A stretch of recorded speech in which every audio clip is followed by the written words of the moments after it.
Hello everybody, welcome to mystic world 1111। मेरा नाम राबिया सलीम है और ये आप लोगों की कलेक्टिव रीडिंग है। आज हमारा क्वेश्चन है, हैव दे मूव्ड ऑन? क्या आपके पर्सन ने मूव ऑन कर लिया है? ये रीडिंग उन्हीं लोगों के लिए है जो सेपरेशन में है, ब्रेकअप हो चुका है, और ये आपके एक्स भी हो सकते हैं। ये बिल्कुल टाइमलेस रीडिंग है। जब भी आपकी नज़र से गुजरेगी आपका उस वक्त का मैसेज होगा। शुरुआत में मैं हमेशा आपसे कहती हूँ कि कार्ड्स पॉसिबिलिटीज़ बताएंगे। आपकी फ़ाइनल डेस्टिनेशन सिर्फ डिवाइन सोर्स को पता है, इसलिए आप लोगों ने अपने दिल और दिमाग को ओपन रख कर इस रीडिंग को देखना है। इसके अलावा मेरे जितने भी सब्सक्राइबर्स हैं, थैंक यू सो मच आप सबके प्यार के लिए, आपकी सपोर्ट के लिए। I truly deeply appreciate each one of you and I love you all. अगर आप लोग नए हैं मेरे चैनल पर, आपने भी इसको सब्सक्राइब करना नहीं भूलना है। पसंद आए तो लाइक भी कर दीजिएगा और शेयर भी कर दीजिएगा। अब हम स्टार्ट करते हैं और देखते हैं कि आपके पर्सन के दिलो दिमाग में क्या चल रहा है, क्या उन्होंने मूव ऑन आपसे कर लिया है या नहीं। We have patience, just a few more months, good things come to those who wait. Maybe आप अभी भी उनका इंतज़ार कर रहे हैं कि वो वापस आएंगे या नहीं, या वो आपका इंतज़ार कर रहे हैं। हो सकता है आप दोनों एक दूसरे का इंतज़ार कर रहे हैं, बट कोई मूवमेंट नहीं हो रही, क्योंकि आप ये चाहते हैं कि आपके पर्सन आपकी तरफ आएँ और शायद वो ये चाहते हैं कि आप उनकी तरफ आएँ। Let's C.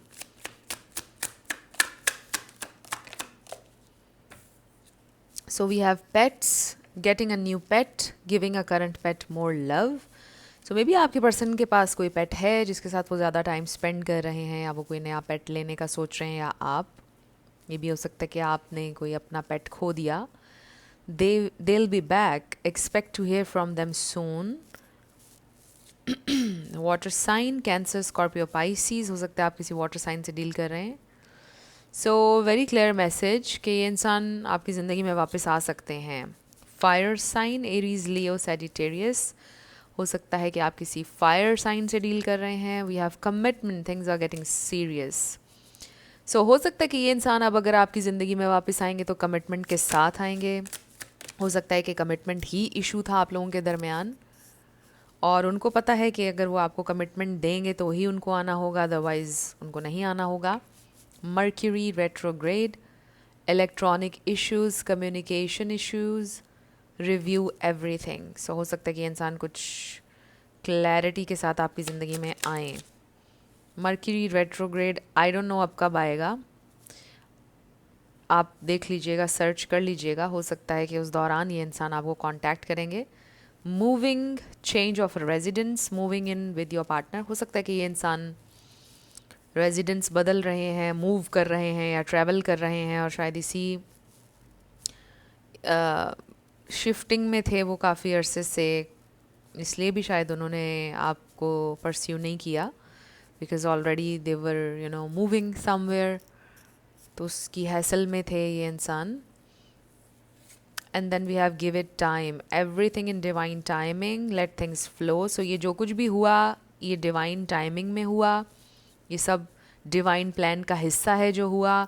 मे बी ये सब कुछ इसलिए हुआ आप लोगों के दरमियान ताकि आप यूनियन में आएँ और बेहतर तौर पर आएँ।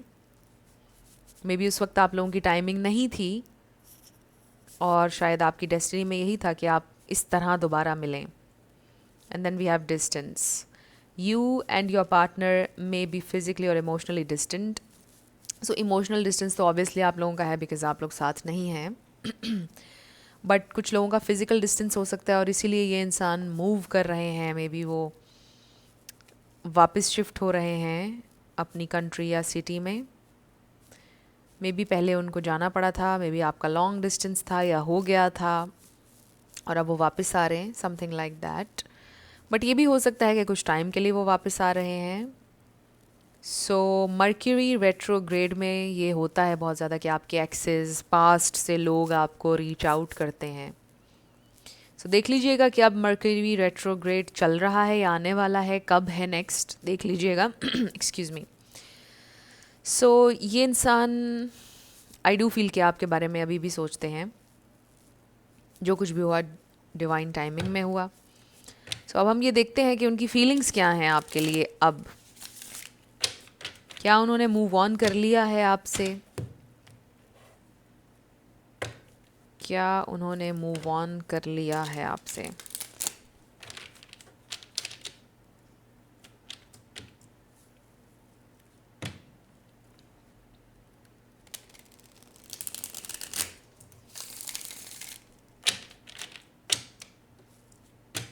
Have they moved on?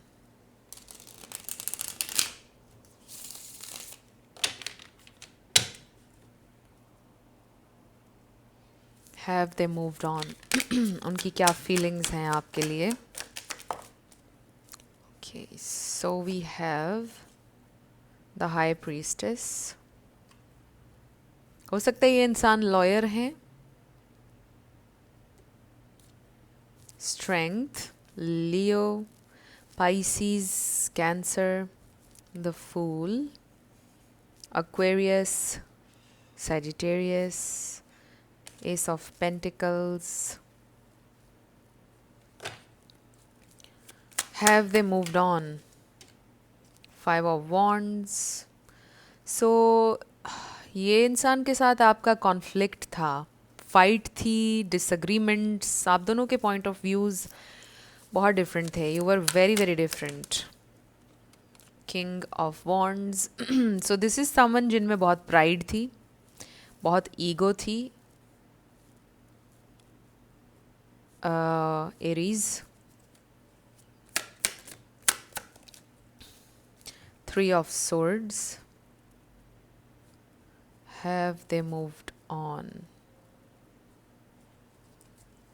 Have they moved on? We have the Hierophant. Okay, अब किसी के लिए स्पेसिफिक मैसेज ये आ रहा है कि शायद आपके पर्सन ने शादी कर ली है, या आप ऑलरेडी किसी और कमिटेड रिलेशनशिप में हैं. सो आप मूव ऑन कर चुके हैं. Two of swords. So we have Taurus, Aries, Leo, Sagittarius, Pisces, Cancer, Scorpio, Aquarius. ये स्टार साइंस हैं. इसमें से कोई आपका या आपके पार्टनर का हो सकता है, बट ज़रूरी नहीं है. आपने एनर्जी पे फोकस करना है ज़्यादा. सो ये आपके एक्स भी हो सकते हैं, जैसा मैंने पहले बोला. सो मे बी ये मैसेज किसी एक इंसान के लिए हो सकता है कि आपने मूव ऑन कर लिया, आप ऑलरेडी एक और कमिटेड रिलेशनशिप में हैं और ये आपके एक्स हैं. और किसी के लिए ये मैसेज है कि आपके ये जो एक्स हैं इन्होंने शादी कर ली है, या वो उनका रिश्ता आजकल देखा जा रहा है, या उनका कर रहे हैं उनके फैमिली, या उन्होंने कर ली है किसी से शादी या इंगेजमेंट. सो हमारा क्वेश्चन है कि आपसे उन्होंने मूव ऑन किया है या नहीं. अब ये बड़ा ही मुझे सिचुएशन थोड़ी टेक्निकल सी लग रही है. लाइक उन्होंने मूव ऑन आपसे किया भी है और नहीं भी. अब किस तरह से उनको तकलीफ़ होती है जब वो आपके बारे में सोचते हैं.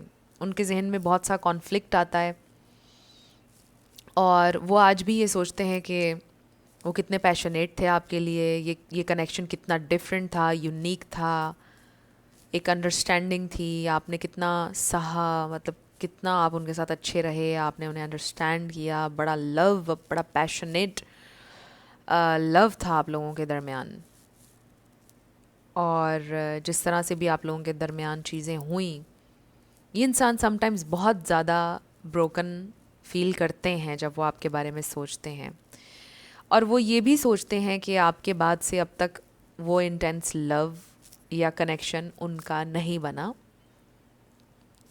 और ये एक बहुत ही यूनिक कनेक्शन था उनकी ज़िंदगी का.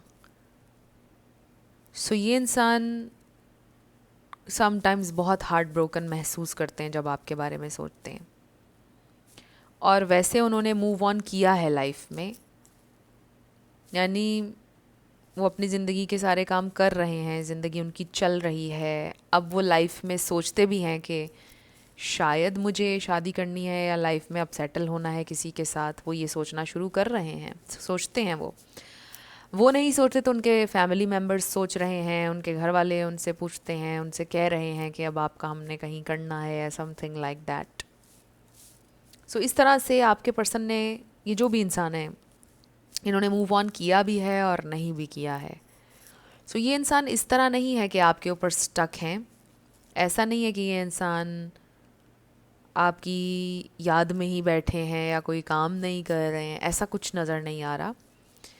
बट ये ज़रूर नज़र आ रहा है कि उनका दिल एकदम से हैवी हो जाता है अक्सर जब वो आपके बारे में सोचते हैं, उन्हें तकलीफ़ होती है, बेहद हार्ट ब्रोकन महसूस करते हैं समटाइम्स जब वो आपके बारे में सोचते हैं।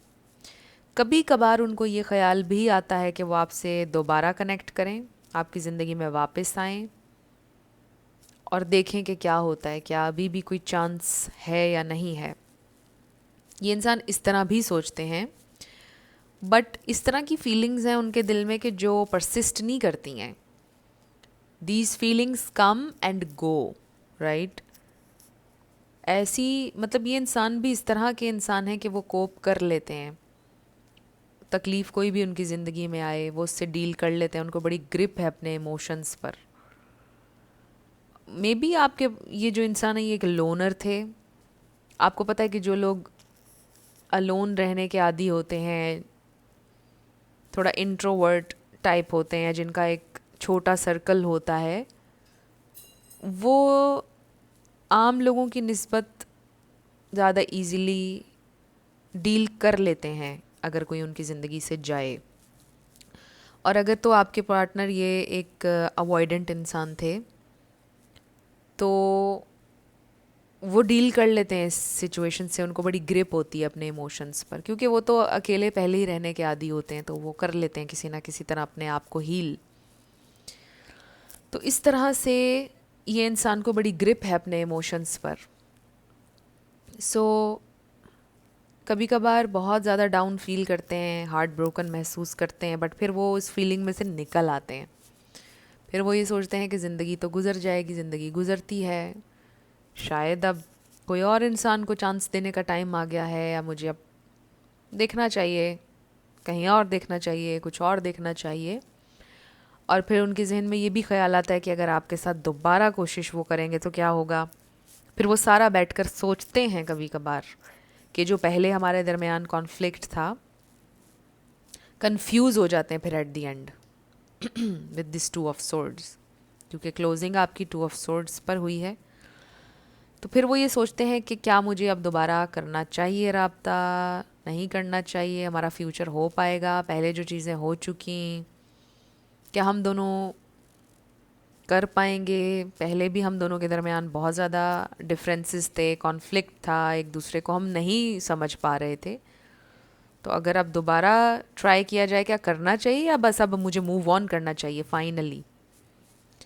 तो समहाउ ये इंसान ने मूव ऑन कर भी लिया है और नहीं भी, क्या मिली जुली फीलिंग्स हैं उनके दिल में।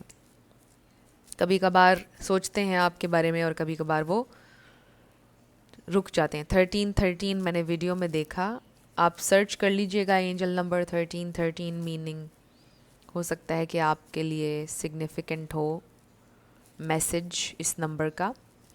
सो ये इंसान, मुझे ऐसा लगता है कि उन्हें आपसे कोई शिकायत नहीं है।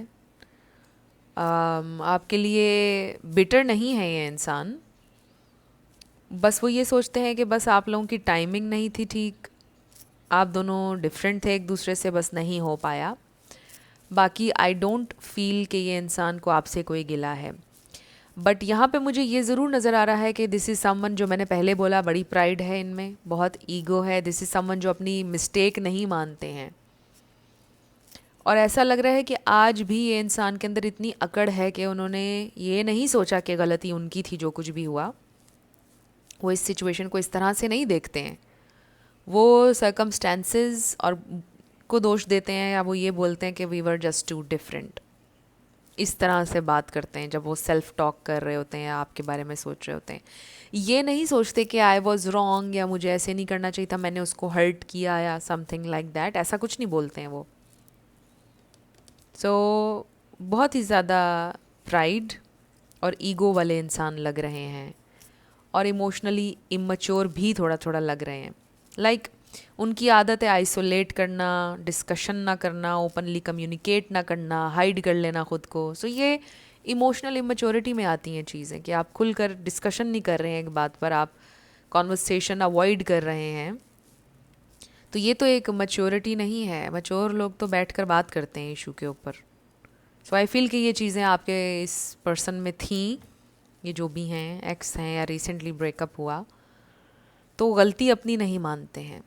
उनको लगता है कि उनकी गलती नहीं थी, ये सिर्फ टाइमिंग ऑफ थी, बस हम दोनों डिफरेंट थे, और समटाइम्स हार्ट ब्रोकन फील करते हैं। तो अब हम ये देखते हैं कि क्या ये इंसान आपकी ज़िंदगी में वापस आने की कोशिश करेंगे। लेट्स सी, क्या ये इंसान आपकी ज़िंदगी में वापस आने की कोशिश करेंगे। क्या उन्होंने कम्प्लीटली मूव ऑन कर लिया है।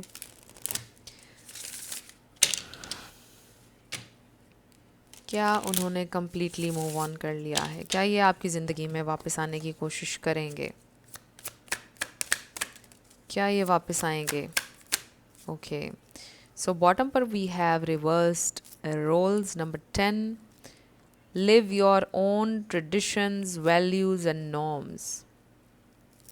आई डू फील कि आपके पर्सन के कुछ अपने ही रूल्स हैं, कुछ अपना ही सोच कर वो ज़िंदगी जीते हैं, किसी की बात सुनते नहीं हैं। इस कार्ड से तो मुझे ये मैसेज मिल रहा है। So we have your ancestors are watching, make them proud. Number 32। So मुझे लगता है कि आप में से कुछ लोगों का भी कोई जनरेशनल ट्रॉमा हो सकता है जिसको आप हील कर रहे हैं। मे बी आपकी पूरी फैमिली में आप वो इंसान है जो इस जनरेशनल साइकिल को ब्रेक करेंगे। सो आपके एंसेस्टर्स सब आपको देख रहे हैं, दे आर ऑलरेडी प्राउड कि आप कितनी दूर आए हैं, आपने कितना लंबा सफ़र तय किया है, आपने कितना हील किया है। कुछ चीज़ें जो आपको पता भी नहीं थी आज से कुछ साल पहले, आज आपको पता है और आपने उन चीज़ों को एक्नॉलेज किया है, हील किया है। एंड मे बी आपके पर्सन भी इज़ वन ऑफ दोज अपनी पूरी फैमिली में। Stop chasing, attract what you desire. Number 13। सो ये तो मैसेज आपके लिए आ रहा है, स्टॉप चेसिंग, अट्रैक्ट करें जो भी आपकी डिज़ायर है। मुझे लगता है आपने ऑलरेडी, आप रुक गए। Be the bigger person, your kindness is your strength. Number 35। So this is the thing, ये लेसन है आपके पर्सन का। ये सिचुएशन उनको हम्बल करेगी क्योंकि उनमें प्राइड है। आपका उनको चेस ना करना उन्हें हम्बल करेगा। अगर आप चाहते हैं कि वो कभी पलट कर आएँ आपकी ज़िंदगी में, जब आप नहीं चेस करेंगे तो फिर उनको रियलाइज़ होगा कि अब ये उनका वक्त है कि वो बड़ापन दिखाएं और आपकी तरफ आएँ, क्योंकि आप बहुत ज़्यादा चेस कर चुके, एफर्ट्स कर चुके, अब उनकी बारी है। And then we have life is a marathon, don't burn yourself out in one sprint. और ये है नंबर 14। सो बड़ा ही क्लियर मैसेज है, लाइफ इज़ अ मैराथन। बहुत आपको थोड़ा स्लो डाउन होने की ज़रूरत है, आपको फास्ट जाने की ज़रूरत नहीं है। एंड आई फील कि इसमें ये भी है कि ये इंसान भी स्लो हैं अभी आपकी तरफ आने में, अगर तो आएंगे कभी। सो ऐसा लगता है कि आप चेस ना करें। अगर आप नहीं कर रहे हैं, आपने नहीं करना, आपने इसी एनर्जी में रहना है। अगर आप चेस कर रहे हैं तो स्टॉप चेसिंग। फिर ये इंसान आपसे कांटेक्ट कर सकते हैं, कभी दोबारा आपकी ज़िंदगी में वापस आ सकते हैं। सो पॉसिबिलिटी ये है कि ये इंसान ने कम्प्लीटली आपसे मूव ऑन नहीं किया है। अभी भी ये इंसान सोचते हैं आपके बारे में, समटाइम्स हार्ट ब्रोकन हो जाते हैं, बट कोप कर लेते हैं, किसी ना किसी तरह उस फीलिंग से निकल आते हैं। सो अगर आप कंसिस्टेंट रहेंगे अपने सेल्फ लव में, अपने आप में, मतलब जो भी प्रोग्रेस आप अपनी ज़िंदगी में कर रहे हैं वो करते रहेंगे, तो बिल्कुल पॉसिबिलिटी है कि एक पॉइंट पर ये इंसान आपकी ज़िंदगी में आएंगे। बट मैं कभी भी आप लोगों को ये सजेस्ट नहीं करती हूँ, कोई भी नहीं करेगा कि आप सारी उम्र किसी का इंतज़ार करें। ये तो टोटली आपके ऊपर है कि आपने इंतज़ार करना है, नहीं करना, कितना करना है। बट ये है कि पॉसिबिलिटी है कि ये इंसान कभी घूम फिर कर आपकी ज़िंदगी में दोबारा आ सकते हैं। आपके लिए क्या मैसेज है, आपके लिए क्या गाइडेंस है, लेट्स फाइंड आउट। मेरे व्यूअर के लिए guidance. Okay, so ask your angels, ask your angels. We have meditation brings answers. So आपको मेडिटेट करना चाहिए। अगर आप एंक्शस होते हैं बहुत ज़्यादा समटाइम्स, तो भी आपके लिए मेडिटेशन ज़रूरी है। अपॉर्चुनिटीज़ आपकी ज़िंदगी में आएंगी, you are ready, the situation will improve. So situation आपकी इम्प्रूव होगी। You have whatever it takes. ये जो यू आर रेडी का कार्ड है ना, यू आर रेडी, इसका मतलब ये है कि आप केपेबल भी हैं, आप में कोई कमी भी नहीं है। ये मत सोचें कि आप में कोई कमी है या you are not good enough. You are good enough, enough हैं आप। हमेशा याद रखें, यू आर रेडी, आपके पास सारा इक्विपमेंट है, आप बिल्कुल इक्विप्ड हैं, कोई चीज़ की कमी नहीं है। राइट टाइम पर अपॉर्चुनिटी आपकी ज़िंदगी में आएगी, चीज़ें इंप्रूव होंगी, लाइफ में आपकी इम्प्रूवमेंट आएगी। इवन इस कनेक्शन में ये सिचुएशन भी इम्प्रूव हो सकती है। तो आपको क्या करना है, मेडिटेट करना है आपको। मेडिटेशन की बहुत सारी किस्में हैं। अगर आपका जो भी रिलीजन है, आपके जो भी आपके रिचुअल्स हैं रिलीजियस, वो आप करें, वो भी मेडिटेशन ही कहलाते हैं। और आप वैसे भी मेडिटेट कर सकते हैं म्यूज़िक लगाकर, आंखें बंद करके। आपको अच्छा फील होगा, काम फील होगा आपको, वो ज़रूर आप करें। तो इसके बड़े अच्छे असरात होते हैं ज़िंदगी पर। तो अब हम आपके येस नो क्वेश्चन पर आएंगे, साथ लेटर्स और नंबर्स। फ्रेंड्स, अगर आप लोग पर्सनल रीडिंग बुक करना चाहते हैं तो आपको डिस्क्रिप्शन में व्हाट्सएप नंबर मिल जाएगा, उस पर आप कांटेक्ट कर सकते हैं। मेरे टीम मेंबर्स आपको सारी डिटेल्स प्रोवाइड कर देंगे। So let's start with yes and no. 111। So इसमें आपका नाम आ सकता है, आपके पार्टनर का, life path number, house number, initials आ सकते हैं, नेम इनिशियल्स। 777 P99। सो अभी जो मर्क्यूरी रेट्रोग्रेड आएगा वो आपने, एक्सक्यूज़ मी, रिसर्च कर लीजिए कि कब है दोबारा। उस दौरान आपके जो एक्स हैं या ये जो पर्सन है आपके, रीच आउट कर सकते हैं आपको। VZ। सो मे बी आपका आंसर आया है T444EU so your answer is may be. और ये हैं आपके लेटर्स और नंबर्स, देख लीजिए कैसे आपसे मैच करते हैं। सो ये थी आपकी रीडिंग। कुछ भी आपके लिए हेल्पफुल रहा, पसंद आया, मुझे आपने बताना है कमेंट सेक्शन में। अगर आप लोग नए थे मेरे चैनल पर, लाइक कीजिएगा, शेयर कीजिएगा, सब्सक्राइब किए बिना बिल्कुल नहीं जाना है। मेरी आप सब लोगों के लिए बहुत सारी दुआ है। आप अपनी ज़िंदगी में जो भी मैनिफेस्ट करना चाहते हैं, न्यू लव, ट्रू लव, आपकी ज़िंदगी में ज़रूर मैनिफेस्ट हो और ज़रूर होगा, क्योंकि you are worthy of love and you are lovable. अपने आप को ये ज़रूर बताया करें। अपना बहुत सारा ख्याल रखिएगा। मैं मिलूँगी आपसे नेक्स्ट वीडियो में। Love you lots, bye bye.